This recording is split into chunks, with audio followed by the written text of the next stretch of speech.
babikoresha bazi ko atari byiza to. Ubundi ibiyobyabwenge ntago ari no kuvuga ngo ni abaraperi gusa, ndavuga muri rusange. Ibiyobyabwenge ntago nyine aba ari ibintu byiza ku buzima bw'umuntu ari we wese, ariko nyine hari umuntu we byaragize chronique atashobora kubivaho. Muri mwese habuze n'umwe wadushyigikira maze akitanga ngo harya barapi icyo tuzira ngo nuko tutajya dupesa ifaranga, gusa imiziki dukora yiromora kurusha imiti yo kwa muganga, gusa ntago ari twese burya ngo nta famiye igiburamo inzanga. Abaraperi nyine ntago bakunze gushyirwa imbere mu muziki, nyine mbona impamvu yabitera ntago nyine abaraperi baba bumva ko nyine ari abahanzi nyine bagira imico mibi. Nyine abaraperi ahantu hose iyo uvuze umuraperi nyine bumva ko ntago nyine bakunze kuza cyane muri sosiyete.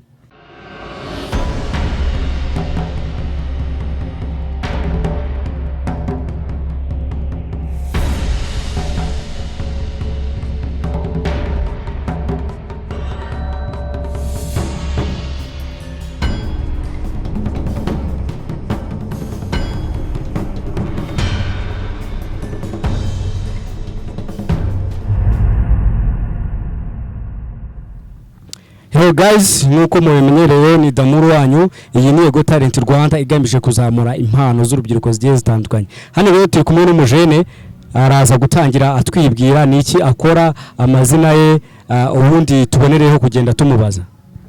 Murakoze kumpa ijambo. Amazina yanjye nitwa Wanakid, ndi umuraperi, nkora umuziki ariko mu njyana ya rap. Ego Talent Rwanda nayijemo nyine ku rwego rwo kugaragaza impano, amarushanwa ategurirwa urubyiruko. Nyine mu magambo make nyine ndi umuhanzi w'umuraperi ukorera muri Ego Talent Rwanda. Arakoze cyane rero nkuko arimo agenda twibwira, ariko nkuko nabivuze rero hano dukorera mu kigo cy'urubyiruko cy'akarere ka Gasabo hano i Rusororo. Reka rero tubasaba ikintu kimwe nuko mujya mugomba gukurikirana social media zacu zigiye zitandukanye, ariko by'umwihariko mukande subscribe, mujye mukurikirana amakuru agiye atandukanye y'abanyempano azajya aca kuri ino channel. Reka rero yinjire nk'umuhanzi. Abahanzi tuzi ukuntu binjira muri natwereke ko ari umuhanzi koko. Ngiye kumena ivanga maranye imyaka ririmo kunkaranga, ngiye guca urubanza wumva tujyana another banga. Umuziki nyarwanda wabaye umwanda kubwo kundi fadanga, umuziki nyarwanda wabaye umwanda kubwo gusunika inzanga. Muri mwese habuze n'umwe wadushyigikira maze akitanga ngo harya barapi icyo tuzira ngo nuko tutajya dupesa ifaranga, gusa imiziki dukora yiromora kurusha imiti yo kwa muganga, gusa ntago ari twese burya ngo nta famiye igiburamo inzanga, gusa ubu sinaheza izo nzanga zose ubu ngiye kuzitadanga. Abakavuze kuri zibanga birirwa mu biganiro n'indaya, abakarani neza karyasi, abatinganyi n'abakarasi. Arakoze cyane. Reka mbonere mwibarize rero Wanakid, ubusanzwe winjiye mu buhanzi ryari, ese ko bajya bavuga ngo injyana ya rap ntago ivugaho rumwe, uraza kutubwira winjiye mu buhanzi ryari, tubwire n'impamvu cyangwa se wowe wumva batakunda kwemera rap? Njyewe umuziki mumazemo imyaka 2-3 irenda kuba 3 nyine, ariko iracyari 2 nyine. Ninjiye mu muziki 2021 nibwo nakoze indirimbo yanjye ya mbere, ariko nyine ntago yamenyekanye. Uko nagiye nyine nkora izindi nyuma niko nyine abantu bagiye bamenya, abantu bakeya bagenda bambwira n'abandi nabo bagenda bamenya gake gake. Nyine uko natangiye ubu ngubu ntago ariko bikimeze, nyine hari ikintu cyiyongereyeho. Gusa nyine umuziki wo kuwukunda namenye ko mfite impano, mfite imyaka 7 nyine mera ubwo nkunda umuziki, gusa naramenya ngo nzaririmba iyi njyana. Nyine numvaga ngiye nkunze umuziki, mfite n'impano, nandika nyine indirimbo zose injyana zombi. Ariko nyine naje gusobanukirwa neza mfite imyaka 12 ko injyana yanjye ari hip hop, nuko ntangira nyine kugenda negera abanyamuziki bamwe na bamwe, tugenda tuganira nyine, nonza no guhura n'abantu barampromotinga, njya muri studio nkora indirimbo ya mbere, numva ndabishoboye, ngenda nkomerezaho gutyo nyine. noneho ikintu kijyanye no kuvuga ngo abaraperi nyine ntago bakunze gushyirwa imbere mu muziki, nyine mbona impamvu yabitera ntago nyine abaraperi baba bumva ko nyine ari abahanzi nyine bagira imico mibi. Nyine abaraperi ahantu hose iyo uvuze umuraperi nyine bumva ko ntago nyine bakunze kuza cyane muri sosiyete. Arakoze cyane. Bitavuga rero bavuga ko abaraperi akenshi bakunda gukoresha ibiyobyabwenge. Ese yaba ariyo mpamvu bangenjyana cyangwa ni ubundi buryo twe tutazi? Ikintu nanone numva kuri ibyo ngibyo ntago ari uko nyine abantu benshi niko bavuga ngo abaraperi bakoresha ibiyobyabwenge, ariko ntago numva ko ariyo mpamvu nyine baba batabashyira imbere to, kubera ko hari na bariya baririmba izi njyana zisanzwe zitari hip hop no bo bakoresha ibiyobyabwenge kurenza n'abaraperi, ugasanga ahubwo hari n'abaraperi badakoresha ibiyobyabwenge ariko bariya baririmba injyana zisanzwe no babikoresha kurenzaho. Ngira ngo Burna Boy abantu benshi baramuzi, we biranazwi nyine tu, we biranazwi nawe arabyivugira ibintu bijyanye n'ibiyobyabwenge, n'abandi bahanzi bagiye batandukanye no mu Rwanda barahari benshi.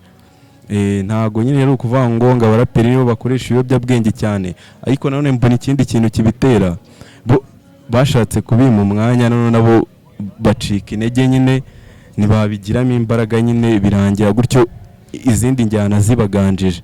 Ariko nyine ubu muri iki gihe hip hop iri mu bihe byayo, hip hop iri kugaruka, iri gutera imbere nyine ntago uko byahoze ariko bikimeze, hip hop iri kuzamuka cyane.